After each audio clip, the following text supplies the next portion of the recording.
Hello दोस्तों, welcome to the YouTube channel Genius Commerce Academy यानी कि जीसीए। आज की क्लास में हम लोग forfeiture and reissue of shares के बारे में पढ़ेंगे। पहले भी मैंने इसके ऊपर वीडियो अपलोड किया हुआ है, लेकिन आज मैं कुछ क्वेश्चंस आपको कराऊंगा इसके ऊपर। और इन क्वेश्चनों को देखने के बाद आई थिंक आपको क्वेश्चन करने में आसानी होगी। तो आइए चलिए शुरू करते हैं और जानते हैं कि फॉरफीचर एंड री इशू का अगर केवल क्वेश्चन आए जिसमें कि केवल 3 जनरल एंट्रीज बनानी होती है, तो उसको हम लोग कैसे करके बनाएंगे। तो आइए देखते हैं। जैसे फॉरफीचर, री इशू और कैपिटल रिजर्व, यही 3 जर्नल एंट्री जो है वो आपको ऐसे क्वेश्चनों में बनाना होता है। ये जो ऊपर में आप क्वेश्चन देख रहे हैं उस पर आपको ऐसे ही बनाना है। क्वेश्चन में आप देखिए ध्यान से कि 600 शेयर्स हैं जिसको फॉरफिट कर लिया गया है क्योंकि उस पर फाइनल कॉल जो है वो नहीं मिला है। तो फाइनल कॉल जो नहीं मिला, वो कितना फाइनल कॉल नहीं मिला, 2 रुपये का फाइनल कॉल नहीं मिला है, लेकिन एप्लीकेशन 5 रुपये का मिल गया है और 3 रुपये अलॉटमेंट का यहाँ पर मिल गया। क्वेश्चन को आप आराम से पढ़ लीजिए। अगर ये क्वेश्चन है और इसको फिर री इशू कर दिया गया 9 रुपये में, सभी शेयर को री इशू कर दिया गया 9 रुपये में। तो अगर ये क्वेश्चन है तो इस क्वेश्चन में आपको केवल फॉरफीचर, री इशू और कैपिटल रिजर्व की जनरल एंट्रीज बनानी होगी। तो उसको देखते हैं कि कैसे बनेगा। यहाँ सबसे पहले जो फॉरफीचर की जनरल एंट्रीज बनाएंगे वो शेयर कैपिटल अकाउंट डेबिट करेंगे। तो इसमें हम लोग जितने भी शेयर्स हैं, जैसे कि 600 शेयर्स हैं, जितने शेयर्स को फॉरफिट कर रहे हैं वो शेयर्स लेंगे और इसको हम लोग मल्टीप्लाई करेंगे कि इस पे हम लोगों ने जितना पैसा मांगा था। मैं इसको थोड़ा सा बड़ा कर देता हूँ। ये देखिए, तो जैसे 600 शेयर्स हैं तो 600 शेयर्स पे कितने रुपए मांगे गए थे, तो 600 शेयर्स पे जो है पूरे 10 रुपीज़ मांगे गए थे। तो यहाँ पे इसको 10 से जितना कॉल्ड अप अमाउंट होगा वो यहाँ पे लिखना है। तो जैसे ये 6000 हो गया, इसके बाद इसको 2 भागों में बांटना है। शेयर फॉरफीचर में हम वो अमाउंट लिखते हैं जो कंपनी को मिल चुका होता है। जैसे कि इस क्वेश्चन में 5 रुपये एप्लीकेशन और 3 रुपये अलॉटमेंट का मिल चुका है, तो वो यहाँ पर लिखेंगे। तो इसीलिए यहाँ पर 600 शेयर्स इंटू में ₹8 हो जाएगा, तो ये आ जाएगा 4800। और इसके बाद जो पैसा नहीं मिला है, जैसे कि फर्स्ट एंड फाइनल कॉल का पैसा नहीं मिला है, तो यहाँ पर 600 शेयर्स इंटू में ₹2 हो जाएगा, तो ये हो जाएगा 1200। अगर आप दोनों क्रेडिट अमाउंट को जोड़ेंगे तो ये इतना आना चाहिए। इसके बाद जो दूसरा एंट्री आप करेंगे वो री इशू का एंट्री करेंगे। तो री इशू में क्वेश्चन में आपने देखा कि वापस से सभी शेयर को, पूरे 600 शेयर्स को 9 रुपये के दर से फुल्ली पेडअप मानकर बेच दिया गया। ये भी याद रखना है कि कितना पेडअप मान रहे हैं। तो यहाँ पर हम लोग 600 शेयर्स को बेच रहे हैं ₹9 से। ये यहाँ तक आपको समझ में आ गया होगा। इसके बाद एक बात देखिएगा, चूंकि क्वेश्चंस कह रहा है क्या कि हम फुल्ली पेडअप मान रहे हैं, तो फुल्ली पेडअप का मतलब होता है 600 इंटू में ₹10। तो जो 1 रुपया कम हो रहा है वो 1 रुपया, यहाँ जो फॉरफीचर में हमारे पास पैसा पड़ा हुआ 8 रुपया पड़ा हुआ, इस 8 रुपये में से 1 रुपया आप ले सकते हैं। तो यहाँ 600 शेयर्स इंटू में ₹1 हो जाएगा।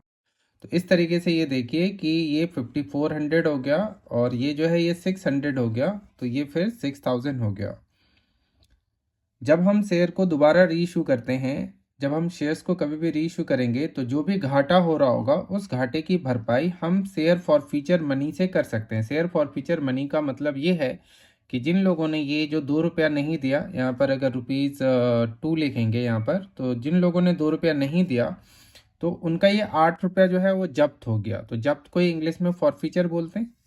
और इसी 8 रुपये में से आगे जब दोबारा शेयर जारी किया जाएगा तो उसमें जो भी घाटा होगा वो उसकी भरपाई कर ली जाएगी।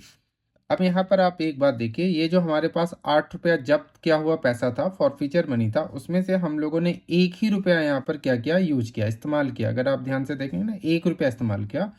तो इसका सीधा सा मतलब है कि 600 शेयर्स पे हमें 7 रुपये बच गए।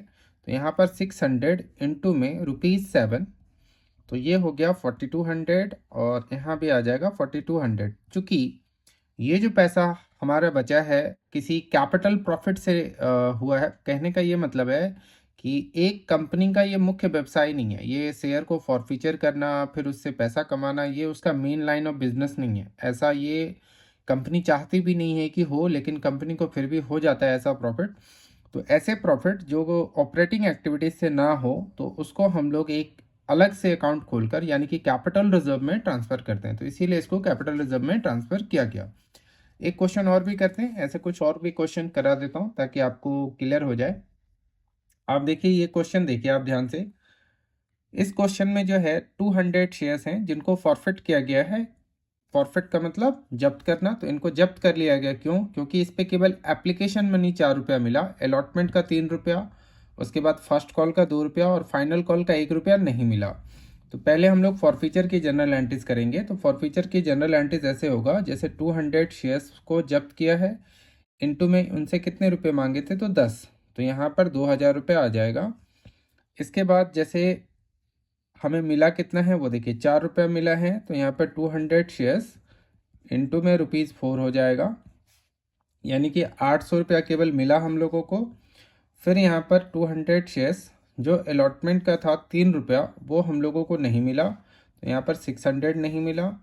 फिर उसके बाद 200 शेयर्स पे जो 2 रुपया फर्स्ट कॉल का था वो भी नहीं मिला, तो इसीलिए 400 हो जाएगा। फिर यहाँ पे 200 शेयर्स इनटू में ₹1, ये भी हम लोगों को नहीं मिला। तो आप इन सबको अगर जोड़ेंगे तो ये 2000 रुपया आना चाहिए। अब इन शेयरों को वापस से 8 रुपये प्रति शेयर फुल्ली पेड अप मानकर री इशू कर दिया गया, तो उसकी री इशू की ये जनरल एंट्रीज हो जाएगी यहाँ पर।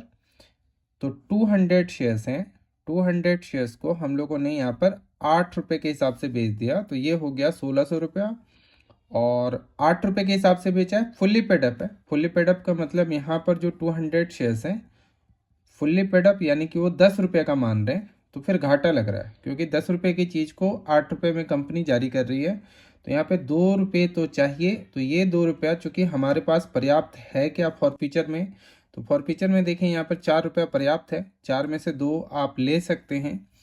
इस तरीके से यहाँ कैपिटल का निर्माण हो जाएगा 2000 का, लेकिन इस 4 में से हम लोगों ने केवल 2 ही रुपया इस्तेमाल किया, तो अभी भी हमारे पास 2 रुपया बच रहा है, तो उसको आप यहाँ पर कैपिटल रिजर्व में ट्रांसफ़र कर सकते हैं, यानी कि 400 रुपया जो है वो कैपिटल रिजर्व हो जाएगा। सीधी सीधी बात ये है कि जब शेयर को री इशू किया जाएगा तो हम ये देखेंगे कि हमें फ़ायदा कितना हो रहा है, उस फायदे को कैपिटल रिजर्व में ट्रांसफ़र कर दिया जाएगा प्रति शेयर के हिसाब से। और भी क्वेश्चन को अभी करके मैं दिखा रहा हूँ आपको, और भी क्लियर हो जाएगा आपसे। इस क्वेश्चन को देखिए, इस क्वेश्चन में जो है 200 शेयर्स को फॉरफिट किया गया है, नॉन पेमेंट ऑफ ₹4 पर शेयर, ये 4 रुपया है, ठीक है। और इसको 10 रुपये में इशू किया गया था ओरिजिनली। ये जो शेयर्स हैं इनको हम लोगों ने फर्दर री इशू कर दिया 12 रुपया एज फुल्ली पेड अप।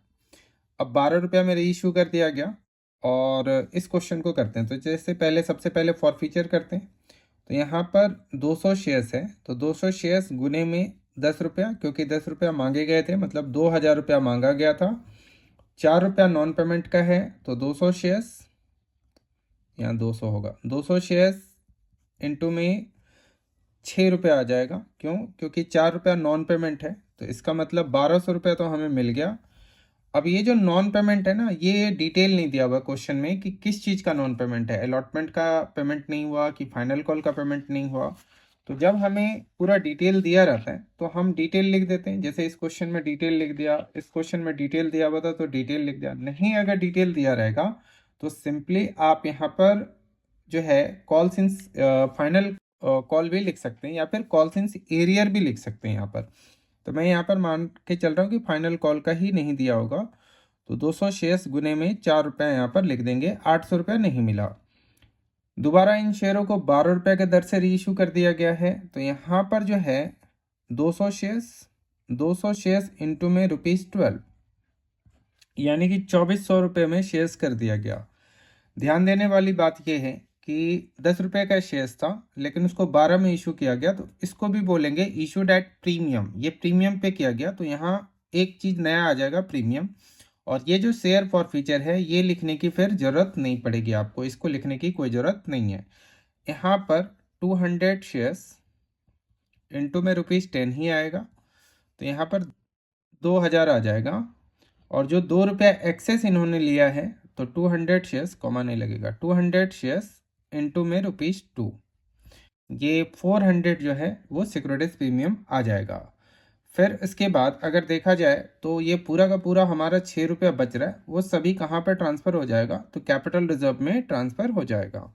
तो यहाँ पर फिर 200 शेयर्स इनटू में पूरा का पूरा 6 आ जाएगा, 1200 रुपया, और ये 1200 जो है वो कैपिटल रिजर्व में ट्रांसफ़र हो जाएगा।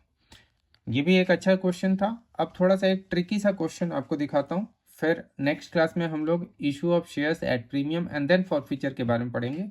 अभी जो ये क्वेश्चन दिखा रहा हूँ ये काफ़ी अच्छा क्वेश्चन है, इसको आप ध्यान से देखिए क्वेश्चन को। ये देखिए कि 500 शेयर्स हैं जिसको फॉरफिट कर लिया गया क्योंकि 2 रुपये पर शेयर्स इन्होंने दिया ही नहीं था।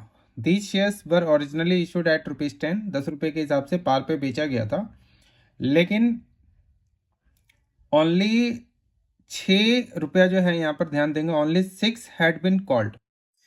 अब क्वेश्चन आप इसी तरीके से फंस जाते हैं। आपको लगता है क्या कि 2 रुपया नहीं दिया तो इसका मतलब 8 रुपया दिया होगा, बट नीचे एक चीज़ लिख दिया गया कि केवल हमने 6 ही रुपये मांगे थे, तो इसका ये मतलब हुआ कि 6 रुपये में 2 रुपया नहीं दिया तो 4 ही रुपया मिला होगा, 4 रुपया मिला होगा। लेकिन हम लोग गलती क्या कर जाते हैं कि ये जो देखा ना, ये these share were originally issued at the rate of ₹10 each at par, इतना देखकर ही हम क्वेश्चन को बनाना शुरू कर देते हैं। और फिर आगे लिखा हुआ है कि उसमें से ओनली 400 शेयर्स जो हैं वो री इशू किए गए हैं। तो देखिए 500 शेयर्स फॉरफिट किए गए हैं लेकिन कुछ कम शेयर री इशू किए गए हैं at the rate of ₹5 each as ₹6 paid up.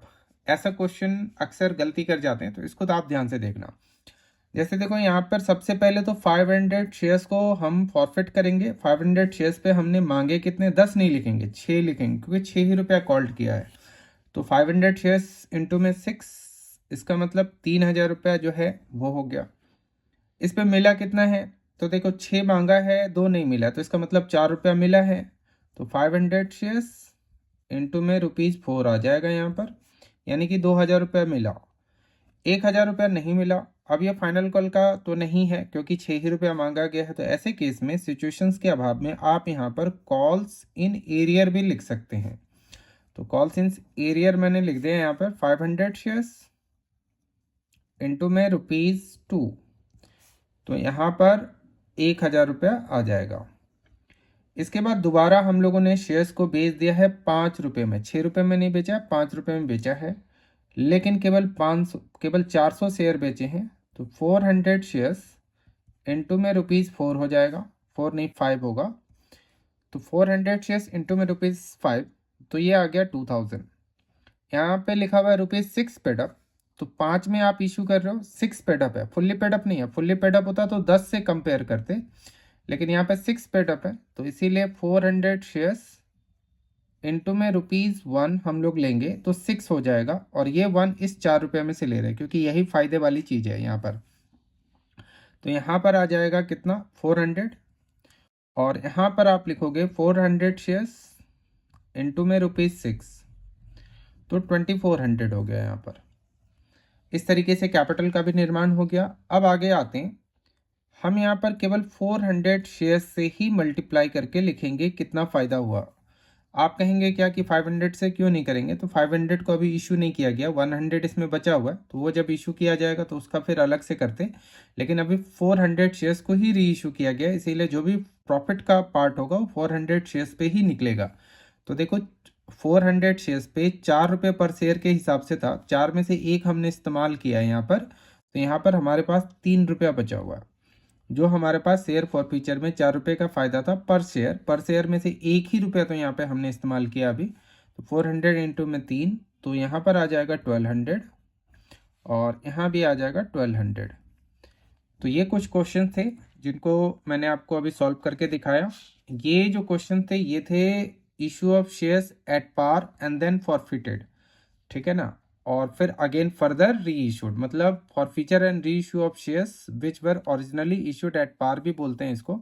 फिर हम लोग नेक्स्ट क्लास में ऐसे शेयर्स जिनको कि प्रीमियम पे जारी किए गए हैं और उसके बाद उसको अगर फॉरफिट करते हैं तो कैसे करके जर्नल एंट्रीज बनेगा उसको थोड़ा सा सीखेंगे नेक्स्ट क्लास में। आज की क्लास में हम लोग इतना ही रखते हैं, ठीक है। तो आज के लिए इतना है। Thanks for watching this video, and अगर आपको ये वीडियो अच्छा लगा हो तो please like this video and share it with your friends, ताकि वो भी देख सकें और मेरा व्यूज़ भी बढ़ सके। Thank you so much, good bye.